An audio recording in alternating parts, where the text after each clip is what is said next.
Silence గా ఉన్న సిద్దాపూర్ గ్రామాన్ని డంపింగ్ యార్డ్ ప్రతిపాదన తీవ్రంగా డిస్టర్బ్ చేసింది.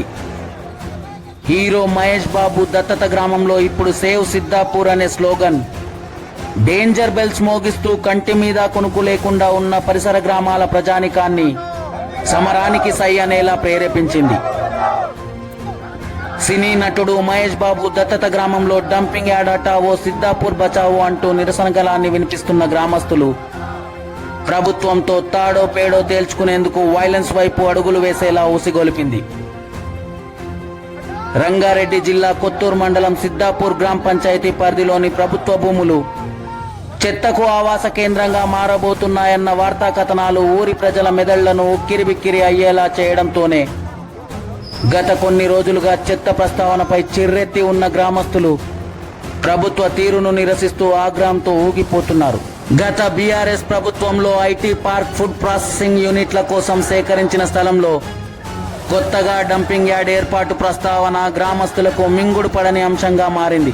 ఐటీ కారిడార్ తో ఉపాధి అవకాశాలు మెరుగుపడతాయనుకున్న గ్రామస్తుల ఆశలను ఆవిరి చేస్తూ పచ్చని పల్లెల్లో కాలుష్యభూతం చిచ్చు పెడుతుందని, భవిష్యత్తు తరాలపై డంపింగ్ డేంజర్ బెల్స్ ఇంపాక్ట్ పెను ప్రమాదంగా మారబోతుందని గ్రహించిన గ్రామస్తులు ఆదిలోనే ప్రభుత్వ చెత్త ఆలోచనకు చెక్ పెట్టాలని ప్రస్తుతం చోటు చేసుకుంటున్న పరిణామాల నేపథ్యంలో ఆందోళనలను ఉధృతం చేశారు.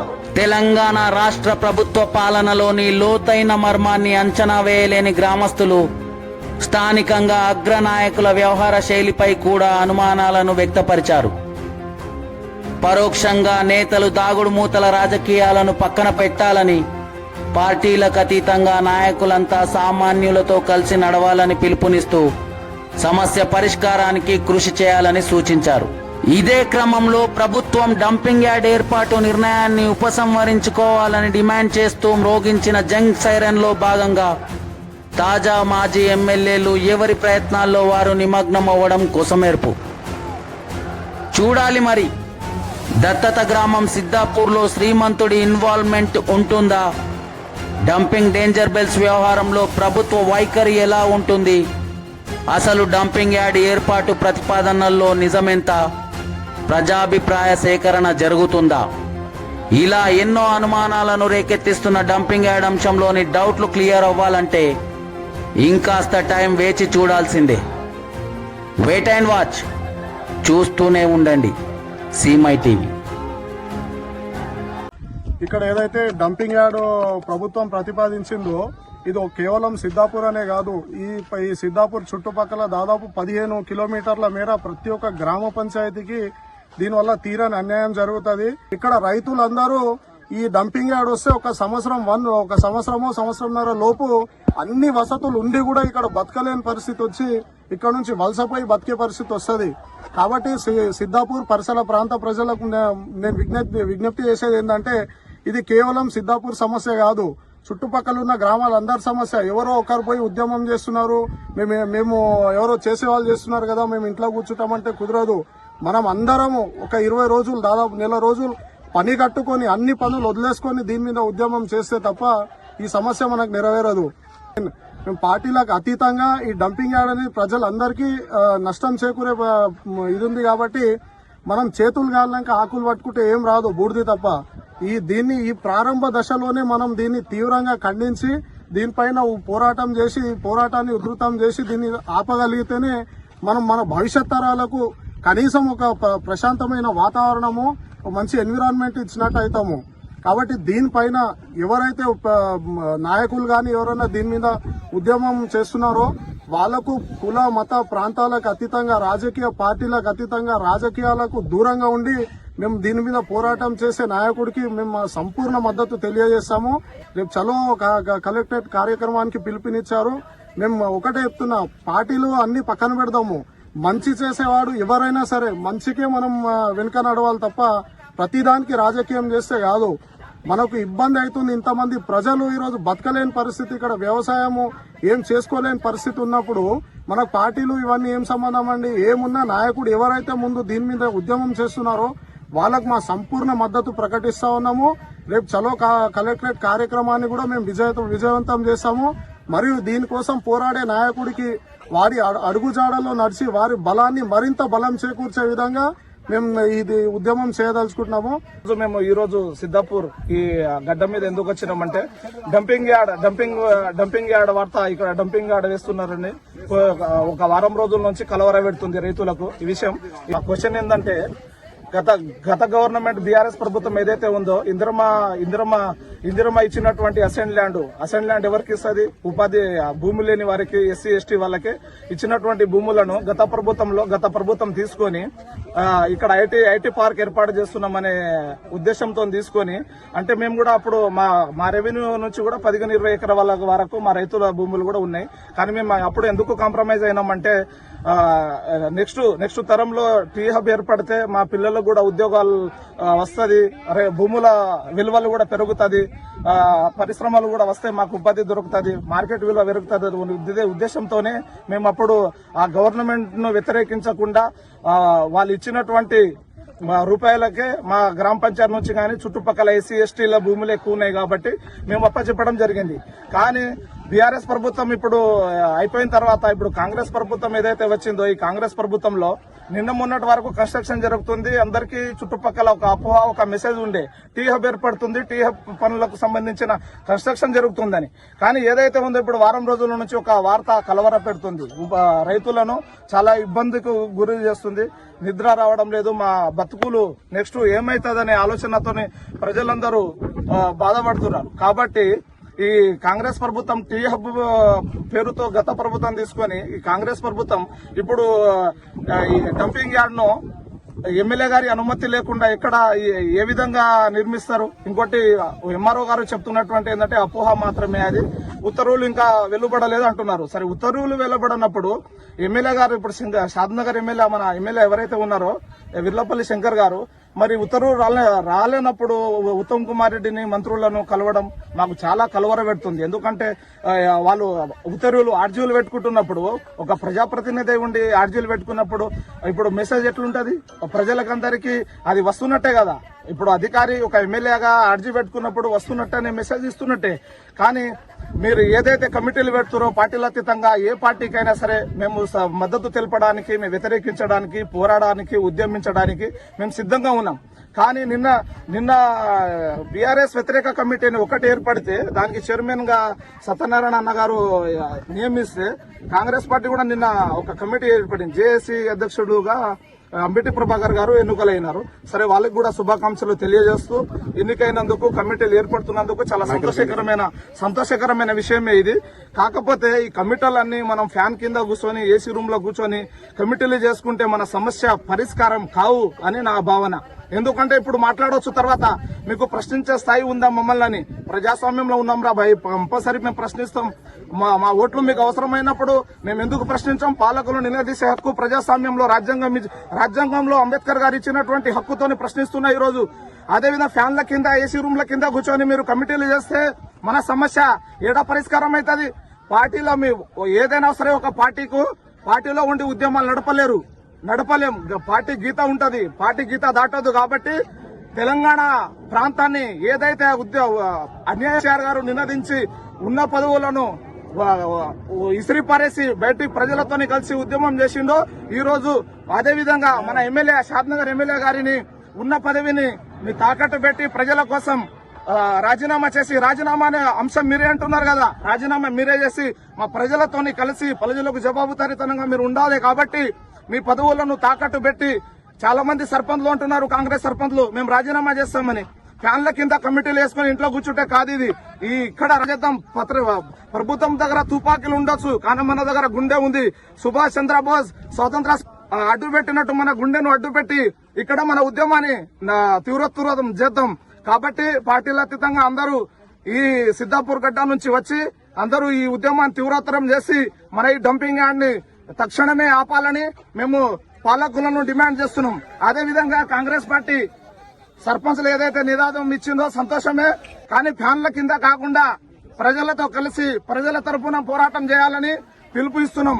అదేవిధంగా మంచి చేస్తే మంచి కోసం నడుస్తాం, చెడు చేస్తే మీకు రాజకీయంగా భూస్థాపితం చేస్తామని ఈ గడ్డ నుంచి, సిద్దాపూర్ గడ్డ నుంచి హెచ్చరిస్తూ ఉన్నాము. అదేవిధంగా ప్రజలతోని జవాబుదారీతనంగా మీరు ఉండాలి. కాబట్టి తక్షణమే ఎమ్మెల్యే గారు మీరు రాజీనామా చేసి సరే రావట్లేదు, ఉత్తర్వులు రావట్లేదు అని అంటే మీ మంత్రితోని, మీ ఎమ్మెల్యే తోటి, మీ ముఖ్యమంత్రి తోటి మీరు వెంబడే స్టేట్మెంట్ ఇప్పియండి. అక్కడ డంపింగ్ యార్డ్ రావడం లేదు, అది అపోహం అని మాత్రం మీ మంత్రులతో మీరు ఎవరికైతే అర్జీ ఇస్తున్నారో ఆ అర్జీ ఇచ్చే మంత్రులతో మీరు ఈ స్టేట్మెంట్ ఇప్పించగలరా అని మిమ్మల్ని క్వశ్చన్ చేస్తా ఉన్నాము. అదే విధంగా కాదు కూడదు అని మేము కాలయాపన చేస్తాం, ఈ నాయకత్వం వహిస్తాం. రాజకీయ లబ్ధి కోసం మేము నాయకత్వాలు ఏర్పాటు చేస్తున్నాం, కమిటీలు చేస్తున్నాం. అంటే మా కొడ్చెల తరపు నుంచి, కొడ్చెల తాండా తరపు నుంచి 2000 మంది వచ్చి టెంటలు వేసుకొని మా గుండెను తుపాకీలకు అడ్డంగా పెట్టి మమ్మల్ని కాల్చి మీరు సమాధి చేసి మా సమాధి మీద చేయండి, అప్పుడు చూసుకుంటాం. ప్రజాభిప్రాయం ఏదైనా సరే, పరిశ్రమ అయినా సరే, అయినా సరే, ఏదైనా ఏర్పాటు చేసే ముందు గవర్నమెంట్ ఏం చేయాలి? ప్రజాభిప్రాయం తీసుకోవాలి. ప్రజాభిప్రాయ వ్యతిరేకంగా తీసుకుంటే లగచర్లలో ఏమైందో మీ అందరికి నాకన్నా ఎక్కువ మీకు తెలుసు. కాబట్టి లగచర్ల తరహాలో ఉద్యమం నడుపుతాం. మా ఎస్టీ వాళ్ళకు కలెక్టర్లు తెలియదు, ఎస్పీ తెలియదు. కాబట్టి అక్కడ ఏం జరిగిందో గుర్తు పెట్టుకొని, జ్ఞాపకం పెట్టుకొని మీరు ఈ ప్రతిపాదన పెట్టాలి. ఎవరు సపోర్ట్ చేసే వాళ్ళు ఎంతమందో, వ్యతిరేకించే వాళ్ళు ఎంతమందో బహిరంగంగా తీర్పు చెప్పాలి. ఫ్యాన్ల కింద కాకుండా రేపటి నుంచి అన్ని కమిటీలు ఇక్కడ టెంట్లు వేసుకొని కూర్చొని గవర్నమెంట్ దిగేంత వరకు మన పోరాటాన్ని కొనసాగాలని నేను మనస్ఫూర్తిగా చేస్తున్నా. అదేవిధంగా బీఆర్ఎస్ వ్యతిరేక కమిటీ ఏదైతే చలో కలెక్టరేట్ అని తీర్పు ఇచ్చిందో దానికి మద్దతు తెలుపుతున్నాం. అదేవిధంగా కాంగ్రెస్ పార్టీ నాయకులు ఎవరైతే జేఏసీ చైర్మన్ ఉన్నారో మీరు కూడా, మిమ్మల్ని ప్రజలు నమ్మాలంటే నమ్మే స్థితిలో లేరు. కాబట్టి మీరు కూడా చలో రేవంత్ రెడ్డి ఇల్లు ముట్టడానికి కార్యక్రమం ఇవ్వండి, దానిలో కూడా మేము భాగస్వామ్యం అవుతాం. అప్పుడు కూడా మిమ్మల్ని ప్రజలు నమ్మే స్థితిలో ఉంటారు. కాబట్టి ఈ ఉద్యమాన్ని తీవ్రతరం చేయాలని మా తండ తరపున మేము మా గలం విప్పడానికి ఈ రోజు వచ్చినందుకు సంతోషం. చలో హటాओ హటాओ హటాओ హటాओ బచాओ బచాओ బచాओ బచాओ హటాओ హటాओ బచాओ బచాओ. ఈరోజు ఈ జవహర్ నగర్ ఏదైతే డంపింగ్ యార్డ్ ఉందో హైదరాబాద్ నగరంలో, అది దాదాపు 400 ఎకరాల్లో ఉంటుంది. దాని నుంచి దాదాపు 7000 టన్నుల ఏదైతే ప్లాస్టిక్ వసతులు కానీ మిగతా ఏదైతే వస్తువులు ఉన్నాయో అవన్నీ, దానివల్ల భారీ నష్టం ఇవాళ హైదరాబాద్ సిటీకి జరుగుతుంది. ఇవాళ మీ మీడియా ద్వారా నేను ఈ గవర్నమెంట్ ఉన్న ప్రభుత్వాన్ని నేను ఒకటే క్వశ్చన్ చేయదలుచుకుంటున్నా. ఇంత ప్రశాంతంగా ఉండే వాతావరణం ఉండే ఈ గ్రామాలని మీరు ఎందుకు అక్కడి నుంచి ఇక్కడికి తరలిస్తున్నారు? ఎవరైతే ఆ సిటీ, హైదరాబాద్ సిటీ నుంచి వచ్చే డస్ట్, ఏదైతే డస్ట్ పార్టికల్స్ ఉన్నాయో వాళ్ళు అనుభవించాల్సిన బాధని ఇవాళ ఈ గ్రామాల్లో ఎందుకు ఇంతమందిని బాధ పెడుతున్నారు? దయచేసి గవర్నమెంట్ ని, మా స్థానిక ఎమ్మెల్యేని ఒకటే రిక్వెస్ట్ చేసుకుంటున్నాను, దయచేసి ఈ ప్రతిపాదనని వెనక్కి తీసుకోండి.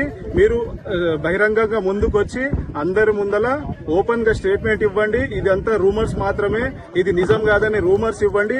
అప్పుడే ఇక్కడ ఉన్న ప్రజలందరూ నమ్మి ధైర్యంగా ఇంట్లో పడుకుంటారు. సిద్దాపూర్ లో డంపింగ్ యార్డ్ పెడుతున్నారు. గ్రామాల మధ్యలో, మంచి పొలాల మధ్యలో సారవంతమైన భూములు ఉన్న దగ్గర పెడుతున్నారు. దీనికి మేమంతా వ్యతిరేకమని చెప్పి ఈరోజు గ్రామాలలో అందరూ కూడా గొంతెత్తి ప్రభుత్వానికి వాళ్ళ వేదనను, వాళ్ళ గొంతును వినిపించే ప్రయత్నంలో భాగంగా ఈరోజు ఇక్కడ నుండి కలెక్టరేట్కి పాదయాత్ర చేస్తున్న సందర్భంలో ఇక్కడికి రావడం జరిగింది. నిజంగానే ఇక్కడికి వచ్చి చూసిన తర్వాత అర్థమవుతుంది, ఏదైతే డంపింగ్ యార్డ్ పెట్టాలనుకుంటున్నారో అక్కడ చుట్టూ గ్రామాలు, చుట్టూ పచ్చని పొలాలు. కాబట్టి ఈ ఆలోచనను విరమించుకోమని గౌరవ ముఖ్యమంత్రి గారికి, ప్రభుత్వానికి విజ్ఞప్తి చేస్తా ఉన్నాం. రైతులు పుష్కలమైన పంటలు పండిస్తారు. ప్రధానంగా మన హైదరాబాద్ చుట్టుపక్కల కూరగాయలు, టమాటాలు ఇట్లాంటివి బాగా పండిస్తూ ఉంటారు. దానికి సంబంధించిన ప్రాసెస్ యూనిట్స్ పెడితే అటు రైతుకు లాభం వస్తుంది, ఇటు పని దొరుకుతుంది అనే ఆలోచనతో ప్రాసెసింగ్ యూనిట్ కూడా పెట్టాలి అంజయ్య గారు కోరుకున్నారు. టమాటాలు బాగా పండుతాయి మా దగ్గర, టమాటా ప్రాసెసింగ్ యూనిట్ పెట్టండి అని గతంలో కేటీఆర్ గారిని రిక్వెస్ట్ చేస్తే టమాటా ప్రాసెసింగ్ యూనిట్ కూడా ఇక్కడ ఒకటి ఏర్పాటు చేయాలి. మిగతా ల్యాండ్స్లో ఐటీ కంపెనీలు ఏర్పాటు చేయాలి. ఇక్కడున్న షాద్ నగర్ అనగానే మొత్తం ఆయిల్ కంపెనీలు, పొల్యూషన్ ఉన్న కంపెనీలు పెడుతున్నాం. అట్లా కాకుండా డిఫరెంట్గా ప్లాన్ చేయాలనే ఆలోచనతో ఇక్కడ ల్యాండ్ అక్వైర్ చేస్తున్నారు. నిజంగానే కేసీఆర్ గారు ఈరోజు ఉండుంటే ఈ 3 సంవత్సరాల్లో మంచి ఐటీ కంపెనీలు వచ్చేవి ఇక్కడ. కానీ ఈ ప్రభుత్వం చిత్తశుద్ధి లేదు. ఎక్కడ ఏముందో కూడా వీళ్ళకి తెలియదు. ఏ భూమి ఎట్లా ఉంది, ఏ భూమిలో ఏది పెట్టాలా, ఏది పెడితే రాష్ట్రానికి మేలు జరుగుతుంది, ప్రజలకు మేలు జరుగుతుంది అన్న ఆలోచన కానీ కనీసము అధికారుల దగ్గర ఫీడ్బ్యాక్ కూడా తీసుకుంటలేదు ముఖ్యమంత్రి గారు. మాకైతే తెలియదు. మరి సిటీకి ఇంత దగ్గర ఇక్కడ మళ్ళీ పెడితే జవహర్ నగర్లో జరిగిన ఆలోచన ఇక్కడ కూడా మళ్ళీ 2 నెలలకు స్టార్ట్ అవుతుంది. ఎందుకంటే ఇక్కడ మొత్తం కంపెనీలు వస్తాయి. పేరుకు ఫ్యూచర్ సిటీ అంటున్నారు. మరి ఫ్యూచర్ సిటీ అన్నప్పుడు ఫ్యూచర్ సిటీ ఏరియాలో డంపింగ్ యార్డ్ ఎక్కడ పెట్టాలనే ఆలోచన కూడా ముఖ్యమంత్రి గారు రివ్యూ తీసుకోవాలి. ఇది డంపింగ్ యార్డ్ అన్నంత మాత్రం ఏదో తీసేసేది కాదు. భవిష్యత్ తరాలకి నష్టం కాకుండా ఇక్కడున్న ప్రజలకు ఇబ్బంది కాకుండా ఏర్పాటు చేయాల్సిన అవసరం ఉంటుంది. కాబట్టి మేము దీనికి ఇక్కడ ఏర్పాటుకు వ్యతిరేకం. కానీ దూరంగా వెళ్ళండి, ఎక్కడైనా క్రషర్స్ తీసిన ఏరియా ఉంటుంది, జనవాసాలు లేకుండా కొండలు గుట్టలతో ఏరియా ఉంటుంది, ఫారెస్ట్ ఏరియా పక్కన ల్యాండ్స్ ఉంటాయి. అట్లాంటి ఏరియాలో తీసుకొని డంపింగ్ యార్డ్ పెట్టండి. కానీ మళ్ళీ ఇక్కడ పెట్టి జవహర్ నగర్లో జరుగుతున్న ఉద్యమం మళ్ళీ ఇక్కడ స్టార్ట్ అవుతుంది. కాబట్టి ఆలోచించి అధికారులు అందరూ కూడా కూర్చొని గౌరవ ముఖ్యమంత్రి గారు అందరినీ కూడా పిలిపించి ఇటు రంగారెడ్డి కలెక్టర్ని, అటు సంగారెడ్డి కలెక్టర్ని, మల్కాజిగిరి కలెక్టర్ని అందరినీ కూర్చోబెట్టి ప్లాన్గా మా ఆలోచన ఇది అని చెప్పాల్సిన అవసరం ఉంది. తప్పిస్తే టీజేఐసీ దగ్గర భూమి ఉంది కాబట్టి ఇచ్చేసేయండి, ఐటీ కంపెనీలకు ఇచ్చిన భూమి ఉంది ఇచ్చేసేయండి, అది కరెక్ట్ కాదు. ఐటీ కంపెనీలకు ఇస్తున్న భూమి, ఐటీ కంపెనీల కోసం ల్యాండ్ అక్వైర్ చేసినామంటేనే ఆలోచించాలి. సిటీకి దగ్గర ఉంది, మంచి ప్రాంతం అని. కాబట్టి ఈ ఆలోచనను విరమించుకొని దూరంగా తీసుకోమని కోరుతా ఉన్నాను. ముఖ్యమంత్రి గారు ఆలోచించాలి. ఎక్కడైనా దూరం పెట్టు, ఆవాసాలకు దూరంగా పెట్టి డంప్ యార్డ్ పెట్టాలి. కానీ ఇక్కడ వద్దు. ఇక్కడ ఎందుకంటే ఈ ప్రజలకు ఇడికే పేపర్ సాధనాలు ఇండస్ట్రీస్ వచ్చే చాలామంది వాతావరణం కాలుష్యం అయిపోయింది, భూములు పంటలు అనకుండానే. అందులో దాని కారణంగా పుండు మీద కారం చల్లినట్టు ఈ డంప్ యార్డ్ పెడితే చుట్టుముడి గ్రామాల వస్తువులంతా భయపడతారు. భూములు అమ్మితే కూడా కొనడానికి వచ్చే పరిస్థితి లేదా, భూమి అమ్ముకుందామని ఎవరు భూములు కొనడానికి వస్తలేరు. అటువంటి పరిస్థితి వస్తుంది కాబట్టి ఆలోచించి ఇక్కడ నుంచి ఈ డంప్ యార్డ్ను మార్చాలని ప్రభుత్వాన్ని కోరుతున్నాం.